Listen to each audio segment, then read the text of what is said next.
मैं घर से थोड़ी ही दूर गया था कि अचानक हल्के हल्के बादल घंघूर घटा में तब्दील हो गए और फिर यकायक मूसलाधार बारिश शुरू हो गई और मैं इतनी तेजी से बरसने लगा कि मुझे सामने से सिवाय मूसलाधार बारिश के कुछ भी दिखाई न देने लगा। ये देखकर मैंने अपनी बाइक की स्पीड मजीद ऐस्ता की और सोचने लगा कि अब क्या करूं। फिर मैंने इधर उधर देखकर गौर किया तो मुझे याद आया कि यहाँ पास ही हमारे एक निहायत ही मरमे अजीजों का घर है और जिन अजीज की मैं बात कर रहा हूँ उनका नाम सफदर था और उनके दो बच्चे थे। एक लड़का नौमान जो कि मैट्रिक का स्टूडेंट था और दूसरी उनकी बेटी जिसका नाम रेहाना था और वो एमए हिस्ट्री करके फारिग थी और घेर के कामों में अपनी मामा का हाथ बटाती थी। बड़ी खूबसूरत दिलकश लड़की थी वो। और इसकी खास बात ये, जवाब में मिस्टर सफदर ने दरवाज़ा खोला और मुझे देखते ही उनके चेहरे पर एक मेहरबान मुस्कुराहट उभरी और वो बड़ी शफकत से कहने लगी, अरे आज पर चांद किधर से निकल आया। फिर जैसे ही उनकी नज़र मेरे भीगे बदन पर पड़ी तो वो एकदम चौंक गई और बोली, ओह बेटा, तुम तो बुरी तरह से भीग गए हो, जल्दी से अंदर आओ जाओ। और खुद एक तरफ हो गईं। जैसे ही मैं अंदर दाखिल हुआ तो उन्होंने फौरन ही अपनी बेटी रेहाना को आवाज़ दी, रेहाना इधर आओ। और फिर उन्होंने वहीं से दोबारा आवाज़ लगाई और कहने लगी, बेटा जल्दी से भाई को कपड़े ले आओ। और फिर मुझसे बोली, ऐसा करो कि पहले तुम कपड़े तब्दील कर लो, इतने में मैं तुम्हारे लिए चाय लेकर आती हूँ। इसी दौरान रेहाना भी कमरे में दाखिल हो गई और मुझे देखकर बोली, ओहो भाई, आप तो बुरी तरह से भीग चुके हैं। फिर बोली, अब ऐसा करो कि बाथरूम में भाई का नाइट पजामा टंगा है, वो पहन ले और ये कपड़े आप मुझे दें कि मैं उनको इस्त्री करके सिखा देती हूँ। रेहाना की बात सुनकर मैं जल्दी से वॉशरूम में घुस गया और उसके भाई का नाइट पजामा शर्ट पहना और अपने गीले कपड़े लेकर बाहर आ गया। रेहाना कमरे के बाहर मेरा इंतजार कर रही थी। जैसे ही वॉशरूम से बाहर आया और उसकी नजरें मुझ पर पड़ी, पहले तो वो ठिठक गई और फिर वो बड़े जोर से हंसने लगी। फिर अचानक पता नहीं उसे क्या याद आया कि एकदम से उसका चेहरा लाल हो गया। मैं हैरानी से उसे तिक्के जा रहा था। हो गया है कि पता नहीं इस लड़की को क्या हो गया। पता अभी मैं इसी शशो पिंच में था कि उसने अपना मुंह दूसरी तरफ किया और अपने हाथ से मेरे नीचे की तरफ इशारा किया। और अब जो मैंने उसकी डायरेक्शन में अपने नीचे की तरफ देखा तो मैंने देखा कि मेरा पहना हुआ पजामा नीचे से सारा फटा हुआ था। ये देखकर मैं फौरन ही वॉशरूम में घुस गया और रेहाना को कहा कि मेहरबानी करके मुझे नौमान का कोई दूसरा पजामा ला दो। उसने मेरी बात सुनी और बोली, ओके, अब अंदर ही रहना, मैं ले करती हूँ। और फिर कुछ देर बाद उसने वॉशरूम के दरवाजे पर दस्तक दी। मैंने दरवाज़ा खोलकर सर बाहर निकाला और उसने जल्दी से अपना हाथ आगे बढ़ाया और बिना कुछ कहे नामानी का एक और पजामा मुझे था कर चलने लगी। तो पीछे से मैंने आवाज़ देकर शरारत भरे लहजे में पूछा कि ये तो ठीक है ना। मेरी बात सुनकर उसने मुड़कर मेरी तरफ देखा और मुस्कुराकर बोली, जी ये ठीक है। और फिर बाहर भाग गई। मैंने जल्दी से पजामा तब्दील किया और बाहर अगर देखा तो मेज सफ्तर खड़ी थी। मुझे देखते ही कहने लगी, बेटा चाय तैयार है, तुम चाय पी लो। इतने मेरे रेहाना तुम्हारे कपड़ों को सिखा कर ले आती है। मैं कुर्सी पर बैठ गया और चाय पीने लगा और उसके साथ साथ मिसेस संदर के साथ हल्की फुल्की गपशप भी लगाता रहा। उसी दौरान रेहाना भी मेरे कपड़ों को सिखा कर ले आई थी और मेरे सामने कपड़े रखकर वो भी बैठ गई और हमारी गपशप में शामिल हो गई। बातों बातों में अचानक मिसेस सफ्तर ने अपने सर पर हाथ मारा और बोली, ए लो, मैं तो भूल ही गई थी कि मैंने हांडी चोले पर रखी हुई है। और फिर उठते हुए बोली, मैं चलूं कि कहीं ऐसा ना हो कि मेरी हांडी जल गई हो। और फिर वो तकरीबन भागती हुई किचन की तरफ चली गई। जैसे ही आंटी किचन में गई तो रेहाना ने अपनी गोद में पड़े हुए राय कपड़े उठाए और मेरी मेर तरफ बढ़ाते हुए बोली, भाई कपड़े पहन ले। उसने मेरी बात सुनी लेकिन उसका जवाब गोल कर गई, हाँ अलबत्ता मेरे हाथ में कपड़े। पकड़ाते हुए उसने अपने लंबे लंबे नाखून बड़ी जोर से मुझे चबू दिए। पड़े तब्दील करके मैं बाहर आया और आंटी का शुक्रिया अदा किया। इतनी देर में बारिश भी थम चुकी थी। चुनाचे मैं अफसा गया। अफ्स पहुंचकर भी मुझे रेहाना की मुस्कुराहट और खासकर उसका नाखून चबूना काफी तंग करता रहा। आशिक तो मैं उस पर पहले से ही था, लेकिन उसकी इस हरकत के बाद मैंने इस पर हजार जान से फिदा होने का फैसला कर लिया और फिर ये फैसला करने के बाद मैं अफ्स के कामों में मसरूफ हो गया।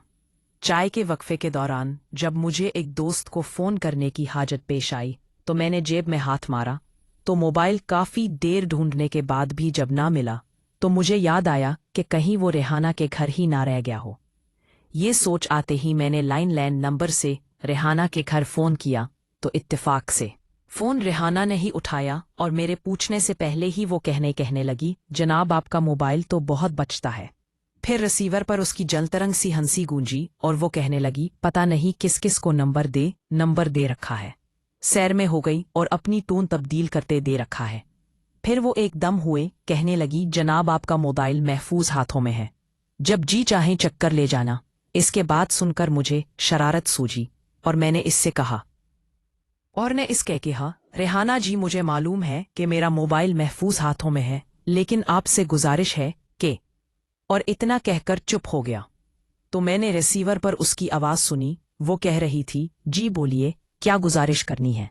तो मैंने कहा, वो जी गुजारिश ये करनी थी कि मोबाइल का पासवर्ड बता रहा हूँ। मैंने उसे पासवर्ड बता दिया और फ़ोन बंद कर दिया। उसके फ़ोन बंद करने के थोड़ी देर बाद मैंने उसको दोबारा फ़ोन मिलाया और उसको अपने दोस्त का नाम बताकर कहा कि मेहरबानी करके मुझे उस दोस्त का नंबर लिखवा दे। मेरी बात सुनकर उसने मुझे 1 मिनट होल्ड करने को कहा और कुछ देर बाद उसने मुझे नंबर लिखवाते हुए बड़ी जोमानी अल्फाज में कहा, वैसे जनाब ये दोस्त मेल है या फीमेल?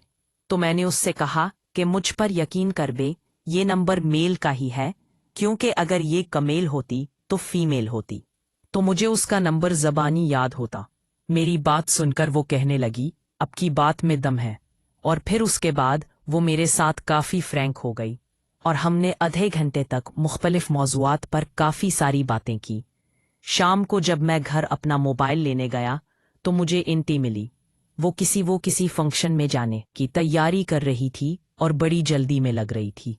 मुझे देखते ही कहने लगी, सॉरी बेटा, हम लोग एक शादी में जा रहे हैं, इसलिए मैं आपको चाय पानी का घर नहीं पूछ सकती। हाँ, आपका मोबाइल रेहाना के पास पड़ा है, जा कर इससे ले लो। और खुद जल्दी से वॉशरूम में धंस गई। आंटी की बात सुनकर मैं रेहाना के कमरे की तरफ गया तो उसे बंद पाया। मैंने दस्तक देने से पहले वैसे ही हैंडल घुमाकर देखा तो खुला हुआ था। उनके घर आने के साथ मेरी बेतकल्लुफ़ी तो पहले से ही थी, लेकिन आज दोपहर की बातचीत के बाद खुसूसन रेहाना के तकाफ साथ मेरी बेतकल्लुफ़ी बढ़ गई थी। इसलिए मैंने दरवाज़ा खोला, मौला और बेबाहर तड़क अंदर दाखिल हो गया।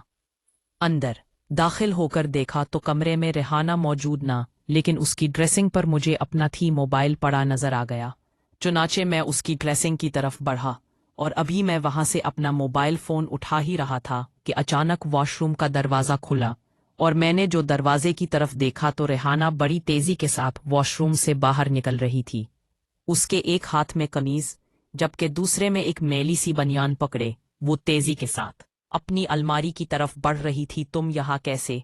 हैरत और गुस्से से उसका चेहरा लाल टमाटर हो रहा था और उस वक्त सूरत हाल कुछ ऐसी बन गई थी कि मैं खुद भी थोड़ा कंफ्यूज हो गया था। चुनाचे सूरत हाल का इदराक करते हुए बाहर जाने लगा और चंद कदमों के बाद ही मुझे अपना मोबाइल याद आ गया और मैं जाते जाते रुक गया और रेहाना की तरफ देखकर बोला, मैं अपना मोबाइल ले लूं। मेरी बात सुनकर वो अगबगोला हो गई और गुस्से से बोली, दफा हो जाओ जलील कमीने। मैं उसका मूड देखकर चुप हो गया और खामोशी से बाहर निकल गया। चूंकि वो लोग उस वक्त शादी में जाने के लिए तैयार हो रहे थे, इसलिए मेरा वहां रुकना बेकार था। चुनाचा मैं घर आ गया। आंटी को फ़ोन करने के लिए अपनी एक दोस्त आंटी को फ़ोन करता हूँ और फिर फ़ोन से याद आया कि मेरा मोबाइल तो सफदर अंकल के घर पड़ा है। फिर याद आया कि वो तो शादी पर गए होंगे, अब क्या करूं? फिर एक ख्याल जहन में आया कि हो सकता है सफदर अंकल शादी पर ना गए हों, कि अमूमन ऐसी दावतों पर जाने से वो परहेज ही करते थे। ये सोचकर मैंने उनके घर फ़ोन किया। या हैरत, क्योंकि दूसरी तरफ से फ़ोन रेहाना ने उठाया था। इसकी आवाज़ सुनकर मैं हैरान रह गया। रेहाना के हेलो के जवाब में मैंने उससे कहा कि तुम शादी पर नहीं गई। मेरा सवाल सुनकर पहले तो काफ़ी देर वो चुप रही। मेरे ख्याल में वो इस तजब्जुब में थी कि जवाब दे या ना दे, क्योंकि कुछ देर पहले वाले वाक़ये के बाद वो मुझसे बात करे या ना करे, लेकिन जब काफ़ी देर तक मैं उससे नॉर्मल अंदाज में हेलो हेलो करता रहा और उससे पूछता रहा कि क्या हुआ, रेहाना सो तो नहीं गई हो, तो तब उसने एक गहरा सांस लिया और मेरा 10 दफ़ा का पूछा गया सवाल सुनकर कहने लगी, जाना था पर नहीं गई, और अम्मी के साथ मेरी जगह नुमान चला गया। तो मैंने वैसे ही पूछ लिया कि तुम्हारे ना जाने की क्या वजह है। कहने लगी, बस एक तो कोई खास मूड भी ना था, दूसरा पापा को वक्त पर दवाई देना मेरी ड्यूटी में शामिल है, और शादी का फंक्शन तो तुमको मालूम ही है कि रात गए तक चलता है, इसलिए हमारा ख्याल था कि हम पापा को दवाई खिलाकर चले जाएंगे, लेकिन ऐन वक्त पर पाया का फ़ोन आ गया कि वो थोड़ा लेट हो जाएंगे, इसलिए मैं रह गई। उसकी बात सुनकर मैं बड़ा खुश हुआ और उससे कहा कि मिस जी, आपके यहाँ मेरा मोबाइल रह गया है, तो आपकी इजाज़त है तो मैं फ़ोन लेने के लिए आ जाऊं। और उससे पहले कि वो हाँ या ना में कोई जवाब देती, मैंने फ़ौरन ही रिसीवर नीचे रख दिया और फिर अंधियों तूफान की तरह रेहाना के घर पहुंच गया और जाकर उनका दरवाज़ा नोक किया।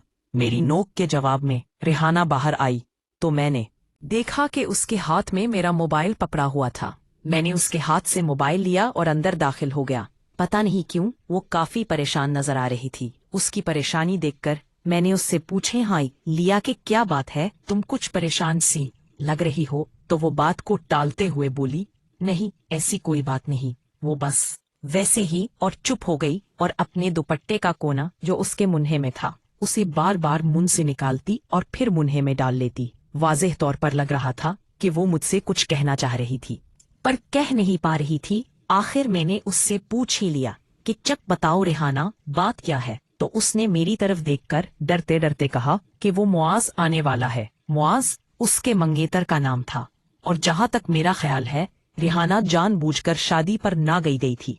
मकसद अपने मंगेतर के साथ कुछ टाइम बताना था, लेकिन ऐन वक्त पर मैं उसके रंग में भंग डालने आ गया था।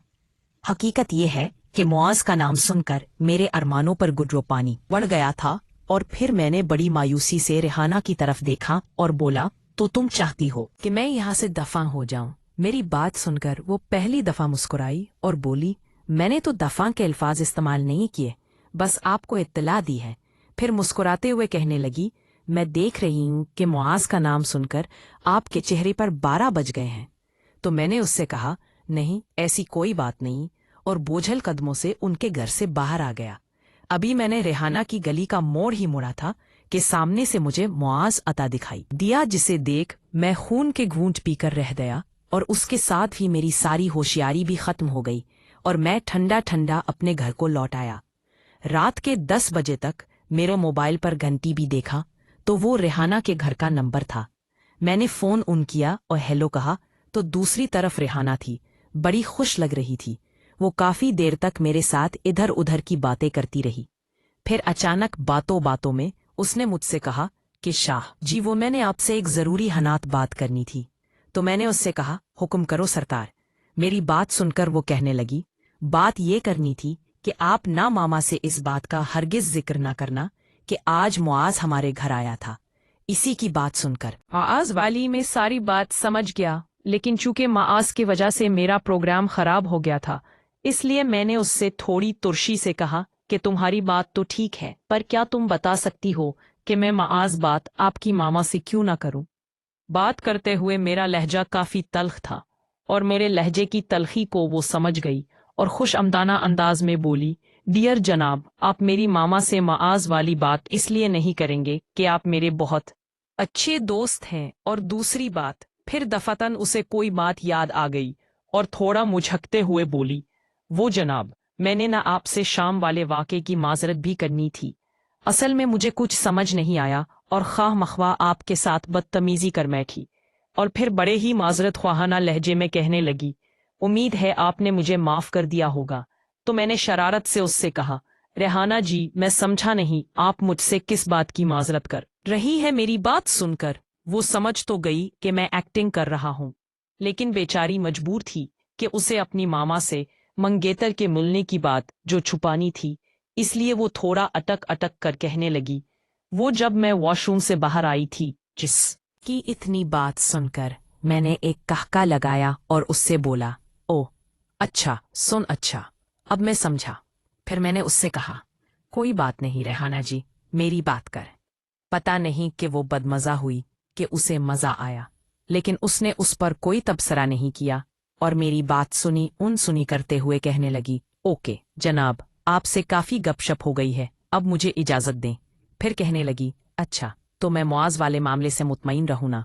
तो मैंने उससे कहा कि क्यों नहीं जी, आप जिम जा मुआज़ से मिले। 3 रेहाना बी, आपसे गुजारिश है। तो वो कहने लगी, वो क्या? तो मैंने कहा कि कभी कभी उस गरीब पर अभी नज़र करम कर दिया करे।